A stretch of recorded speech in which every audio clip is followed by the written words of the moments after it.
Assalamualaikum warahmatullahi wabarakatuh. Kami dari kelompok 2 dengan mata kuliah Kajian Kurikulum Prodi Pendidikan Akuntansi kelas B yang beranggotakan saya Nazwarini Galika Sibuan dengan 171562582. saya Adrina Putri dengan NIM 171562550. Saya Fatiatin Hasanah Ramadan dengan NIM 17156625038. Saya Rizka Melia Rahmadanti dengan NIM 17156255090. Saya Syakira Rizky Ramadhani dengan NIM 17156255162. Saya Kadia Salsabila Anwar dengan NIM 17156255166. Saya Chelsea Kaiska Sahras dengan NIM 17156255062. SMA Negeri 55 Jakarta merupakan sekolah menengah atas yang berlokasi di Pancoran, Kota Jakarta Selatan. Saat ini SMA Negeri 55 Jakarta menjalankan penerapan kurikulum nasional berbasis pembelajaran mendalam dengan kerangka yang matang. Implementasi kurikulum ini tidak hanya bersifat struktural, tetapi juga pedagogis yang tercermin dari penggunaan mekanisme asesmen diagnostik di awal tahun ajaran, baik aspek kognitif maupun non-kognitif untuk memetakan keberagaman latar belakang siswa termasuk aspek ekonomi, sosial, agama, budaya, dan kebutuhan khusus. Assalamualaikum warahmatullahi wabarakatuh. Selamat pagi Ibu. Sebelumnya kami dari Universitas Negeri Jakarta, Fakultas Ekonomi dan Bisnis dari Prodi Pendidikan Akuntansi mau melakukan konsultasi tentang kurikulum sekolah ini. Sebelumnya dengan Ibu siapa? Saya Ibu Sri Petawati, Wakil Bidang Akademik SMA Negeri. Baik. Jadi sebelumnya izin kita datang ke sini untuk melakukan wawancara untuk memenuhi salah satu tugas kami mata kuliah kajian kurikulum, yaitu observasi kurikulum apa yang diterapkan di sekolah ini kayak gitu. Kurikulum apa yang diterapkan di sekolah SMA Negeri 55 Jakarta ini? Kalau kurikulum kita masih mengadopsi kurikulum merdeka, yang namanya sekarang kurikulum nasional, tapi berbasis pendekatan pembelajaran mendalam. Itu yang sering didengung-dengungkan oleh Bapak Menteri bahwa kita harus melakukan pembelajaran secara mendalam. Jadi kurikulum nasional yang berbasis pembelajaran mendalam dengan menambah mata pelajaran baru. Apa tuh? Peminatan Bukan AI. AI. Sudah masuk ya. Jadi kita mengenalkan mata pelajaran baru yaitu AI. Jadi nanti secara perlahan, secara bertahap nanti semua sekolah itu akan mengaplikasikan, menerapkan di kelas-kelas mata pelajaran AI. Oke, selanjutnya bagaimana proses pengambilan keputusan dalam pemilihan kurikulum nasional tersebut? Itu udah melalui tahapan dari Sudin, dari dinas, ada SK penetapannya di ruang kepala sekolah bahwa kita menggunakan kurikulum nasional berbasis pembelajaran mendalam. Pertanyaan selanjutnya, apakah sekolah menggunakan silabus dalam perencanaan pembelajaran? Jika ya, silabus seperti apa yang digunakan? Nah, jadi untuk silabus, terus apalagi KD, KI itu sudah berganti sejak lama. Jadi namanya sekarang ada capaian pembelajaran, ada tujuan pembelajaran. Dari CP, TP, ATP, alur tujuan pembelajaran. Terus nanti kita membuat apa yang namanya panduan untuk kita mengajar, yaitu perangkat pembelajaran. Ada yang menyebutnya sebagai RPP, rencana perangkat pembelajaran, ada yang menyebutnya dengan modul ajar. Nah, selanjutnya nih Bu, bagaimana guru menyesuaikan capaian pembelajaran tersebut dengan kebutuhan dan karakteristik siswanya? Kalau kebutuhan karakteristik siswa itu jadi kita sesuaikan dengan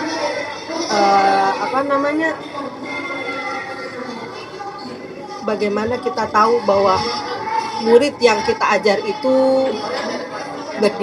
berbeda. Jadi awal mereka masuk kita mengadakan apa yang namanya tes diagnostik.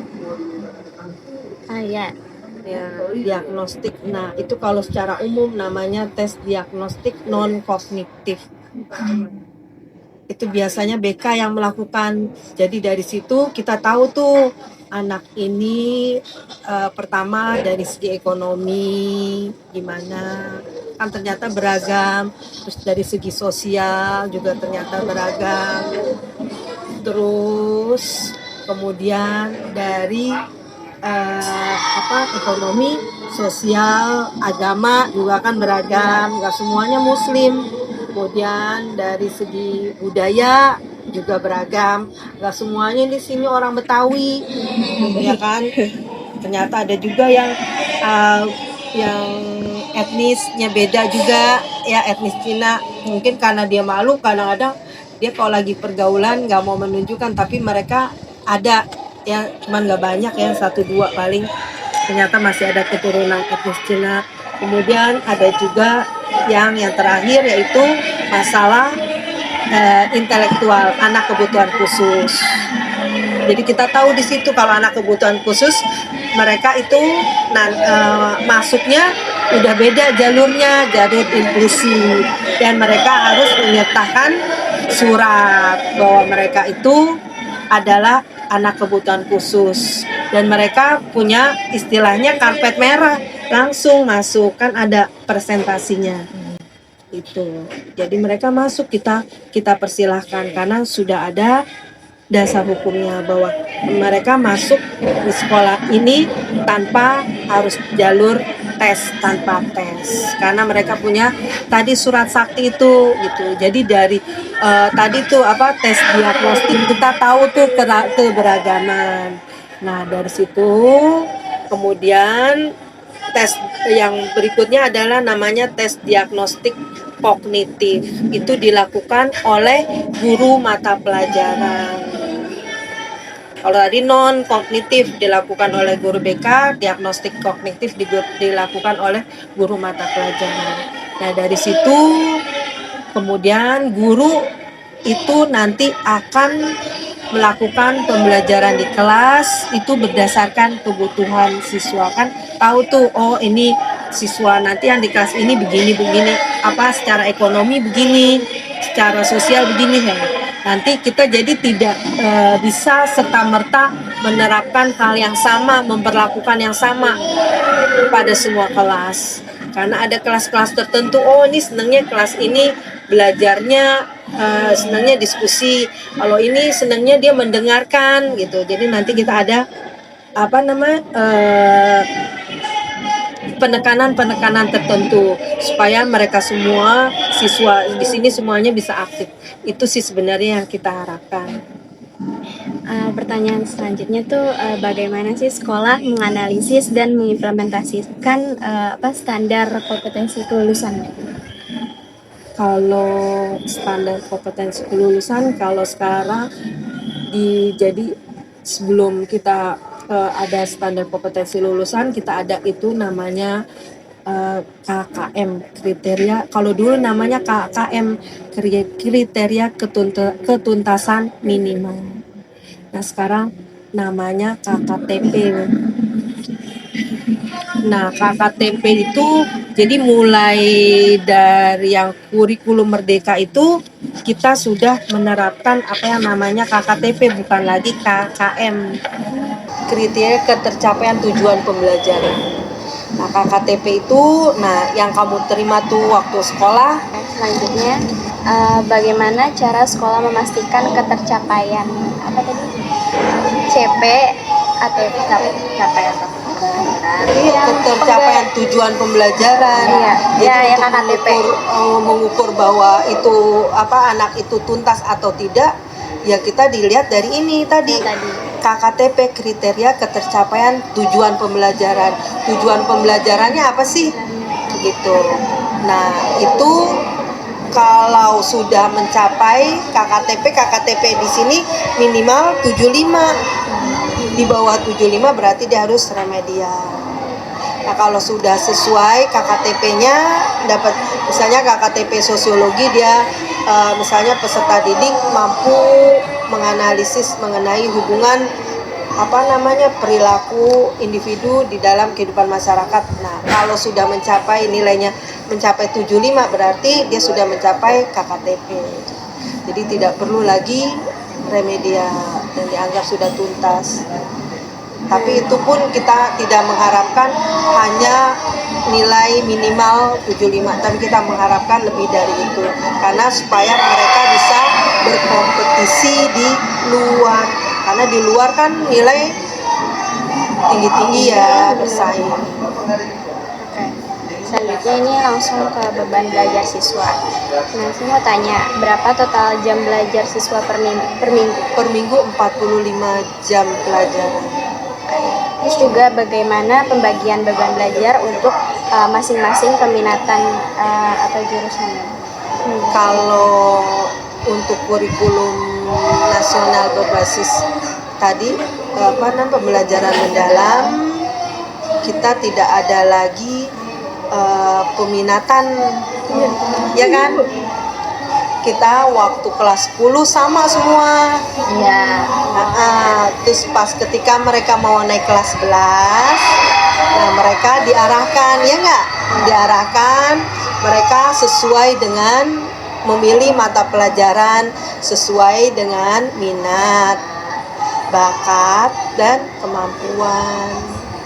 Ya kan? Iya. Kalau minatnya misalnya dia ingin jadi dokter, berarti nanti dia harus memilih mata pelajaran biologi, kimia, matematika gitu. Minimal dua mata pelajaran, biologi, kimia. Nanti yang lainnya sesuai dengan keinginan. Nah, setelah itu baru mereka dilakukan pengukuran tes sesuai nggak kemampuannya. Kalau kemampuannya nggak sesuai, ya kita arahkan supaya mereka minatnya dialihkan ke yang lain. Mungkin mereka bisa minat ke sosial atau ke teknik gitu. Ya, jadi untuk sekarang, kurikulum sekarang tidak ada lagi mata pelajaran peminatan, tapi pemilihan mata pelajaran yang dilakukan di kelas 10 mau ke kelas 11. Halo semuanya. Ini aku boleh tahu nggak nama kalian tuh siapa dan kalian tuh dari kelas berapa aja? Dari aku ya kak, nama aku Denver Yaskiel, aku dari kelas 11B. Oke. Nama aku Widya Astuti, aku dari kelas 12B. Aku Kalisa Azza dari kelas 12B. Halo semuanya. Gue perkenalkan, aku Nazwarini Zalika Sibuan dari Prodi Pendidikan Akuntansi Universitas Negeri Jakarta. Dari Pendidikan Akuntansi Universitas Negeri Jakarta. Sebenarnya aku mau tahu deh, di sini tuh di SMA 55 Jakarta itu pakai kurikulum apa sih? Kurikulum Merdeka. Kurikulum Merdeka. Tahu aku kalau kurikulum Merdeka itu kan udah nggak ada IPA Iya. dia lebih dipaketin. Nah, kalau boleh tahu kalian itu dapat paket apa sih dan mapelnya tuh apa aja isinya? Kalau ya sama nih kebetulan. Kita satu angkatan dan kebetulan satu kelas. Kalau di kelasnya tuh ada ekonomi, sosiologi, matematika minat, sama biologi. Oke, kalau kamu? Ya. Kalau aku tuh di kelas aku tuh IPA murni, jadi tuh ada matematika lanjut, biologi, kimia, sama fisika. Oh gitu. Kalau misalnya sistem pemilihannya itu gimana? Ditentuin atau kalian yang bisa milih sendiri? Kalau di kita sih ditentuin ya, di angkatan aku ditentuin. Sebenarnya awalnya tuh kita kayak dibikin questionnaire gitu, dari kita kayak dibikin simulasi juga. Kita ada berapa kali sih? 4 kali ya Iya, 4 kali simulasi. Itu buat tahu. Jadi si guru-guru itu nyari tahu lewat ya G-form. Jadi kayak didata dulu anak-anak nih condong minat ke pelajaran apa gitu. Nanti dari situ kalau misalnya ketemu mayoritas pelajarannya, mata pelajarannya itu bakal dibikin per paket, baru ditentuin sama gurunya. Oh gitu. Berarti kalian kalau kurikulum Merdeka itu ditentuin dari awal kelas 10 atau baru-baru ini ditentuin? Dari awal kelas 10. Cuma penjurusan Penjurusannya kemarinnya itu di kelas 11. Iya. Oh gitu. Jadi tuh kelas 10 tuh fokusnya tuh cuma di survei-surveinya dari pihak sekolah itu tuh murid-murid itu lebih cocoknya tuh pada sukanya mapel apa aja sih, baru dipaket-paketin gitu. Oh gitu. Oke. Kalau kurikulum merdeka itu kalian berarti baru ngerasanya pas di SMA ya, pas di SMP masih pakai kurikuler. Iya. Apa ya? Kalian ada cover shock gak sih dari kurikulum ke-13 ke kurikulum merdeka? Ada. Ada nggak? Coba kalian sebutin nih satu-satu dari kamu boleh. Kalau aku pribadi kayak gitu karena kita harus berbagi waktu untuk mata pelajaran yang kita pelajarin sama buat proyeknya. Karena kan lumayan berat banget ya untuk kita riset atau segala macamnya. Aku itu sih. Aku sih kurang lebih sama, karena kayak di kurikulum 13 itu kita kan nggak ketemu yang namanya kayak project-project kayak kerjain sesuatu, itu kan sama kayak multitasking kan, dan itu bener-bener nguras waktu, nguras tenaga. Bener sih, karena di kurikulum merdeka ini kan ada P5 ya, dimana ini tuh first time sebenarnya kita bikin proposal untuk kayak misalnya buat pentas gitu, itu kan ada tuh waktu aku kelas 10. Terus juga bikin produk segala macam, itu tuh harus pakai proposal segala macam. Ada logbook juga, itu tuh menurut aku first time banget, dan itu bikin aku kaget karena kayak aku nggak ngerti nih sebenarnya harus ngapain sih gitu. Nah, berarti dari sini menurut kalian tuh prefer kurikulum merdeka atau kurtilas? Ada plus minus. Oh Iya. gitu. Coba kalian sebutin plusnya tuh apa, minusnya apa? Kalau plusnya dari kurikulum merdeka menurut aku pribadi jadi aku merasa lebih berkembang sih karena itu kan ada subtemanya gitu ya. Dia lebih explore kalau misalkan materinya apa berarti dia kayak gini prosesnya kayak gimana, orang-orang yang bekerja di bidang itu kayak gimana, aku jadi tahu sih. Terus kalau aku sendiri di kurikulum merdeka ini kan dia nggak yang ada MIPA atau IPS, jadi kayak fleksibel banget, kayak bisa IPA campur IPS. Jadi menurut aku dengan adanya kurikulum merdeka ini, jadi kayak orang yang kayak masih bingung mau jurusan apa, itu tuh masih bisa dipikirin lagi, masih ada waktu tuh dipikirin, karena kan mata pelajaran pilihan tuh banyak, dan kayak mereka jadi kayak makin berjalannya waktu makin bisa kayak ngeyakinin yang cocok sama aku ternyata ini loh jurusannya kan. Karena kalau misalnya kayak dari awal cuma IPA tiba-tiba mereka mau IPS itu nggak bisa kan kalau 13. Nah dari kurikulum merdeka ini menurut aku lebih cocok. Kurang lebih sama sih, karena tuh menurut aku P5 juga ngebantu kelas itu tuh buat kerjasama. Plusnya sih kalau aku kurikulum merdeka tuh di time manajemennya pertama kita agak kelabakan karena baru pertama kali kan. Nah, ngomongin project nih, kalian selama kurikulum mereka ini udah ngelakuin project Apa aja? Ada pagelaran ya? Iya, pagelaran. Oh iya. Setiap kelas itu nanti dibagiin daerah-daerahnya, terus nanti kita gelar pentas kayak yang udah di match sama dancer, sandi maksud. Jadi kita bawa cerita dari daerah tersebut, kita presentasiin. Seru banget. Terus juga kita ada yang kayak daur ulang gitu. Iya, gaya hidup berkelanjutan. Iya ada, ya gaya hidup berkelanjutan. Jadi itu daur ulang. Iya, fokus Ya, daur ulang. tentang daur ulang juga sih sebenarnya, pokoknya ada di sekitar kita. Ya, terus kayak saintek juga kayak bikin dari teknologi kayak bikin Iya. printer, deteksi palsu kayak gitu. Wow, seru banget. Terima kasih ya teman-teman atas waktunya udah mau kita wawancarain di sini.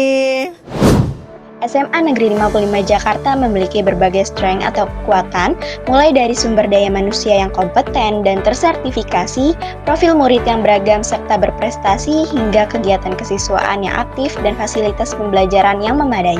Strength ini didukung oleh lingkungan sekolah yang religius, tertib, dan berbudaya positif. Berbagai opportunity juga dimanfaatkan secara optimal, seperti program pemerintah, sekolah ramah anak dan inklusi, kompetisi akademik dan non-akademik, transformasi digital, serta dukungan ekosistem Jakarta Selatan yang dekat dengan perguruan tinggi, industri, dan instansi pemerintah. Melalui opportunities tersebut, sekolah bercita-cita menjadi sekolah inklusif yang berdaya saing, unggul dalam akademik dan talenta, serta mampu membentuk budaya hidup sehat dan berkarakter melalui penerapan kebiasaan anak Indonesia hebat dan penguatan jejaring kemitraan. Hasil yang diharapkan adalah meningkatnya capaian akademik dan prestasi murid, pemerataan layanan pendidikan bagi seluruh siswa termasuk penerima KJP atau PIP, penguatan karakter, pemanfaatan teknologi digital secara menyeluruh, serta terwujudnya sekolah hijau dan berkelanjutan yang berprestasi di tingkat kota hingga nasional. Dalam kurikulum nasional berbasis pembelajaran mendalam, siswa kelas 10 belum dibedakan peminatan. Pada kelas 11, siswa mulai memilih mata pelajaran sesuai minat, bakat, dan kemampuannya melalui tes kemampuan dan psikotes. Dengan total beban belajar sekitar 45 jam pelajaran per minggu, kurikulum ini dinilai efektif karena menerapkan pembelajaran yang mindful, meaningful, dan joyful bagi siswa. Evaluasi penerapan kurikulum dilakukan secara berkala melalui asesmen tiap semester dan penilaian kinerja sekolah. Pemerintah juga memberikan dukungan penuh berupa sarana-prasarana, media digital, dan program pendukung pembelajaran. Meski demikian, tantangan masih ada, terutama dalam mengubah pola pikir lama agar mampu beradaptasi dengan kebijakan baru. SMA 55 Jakarta memiliki moto berpantun yang merupakan singkatan dari beriman, sopan, dan santun, mencerminkan nilai utama yang ditanamkan kepada seluruh warga sekolah. Beriman menjadi landasan dalam bersikap dan bertindak. Sopan tercermin dalam perilaku sehari-hari, serta santun diwujudkan melalui tutur kata dan sikap saling menghargai. Nilai-nilai ini membentuk karakter peserta didik agar tidak hanya unggul secara akademik, tetapi juga berakhlak mulia. Sekian dari kelompok kami, kurang lebihnya mohon maaf. Terima kasih dan wassalamualaikum warahmatullahi wabarakatuh.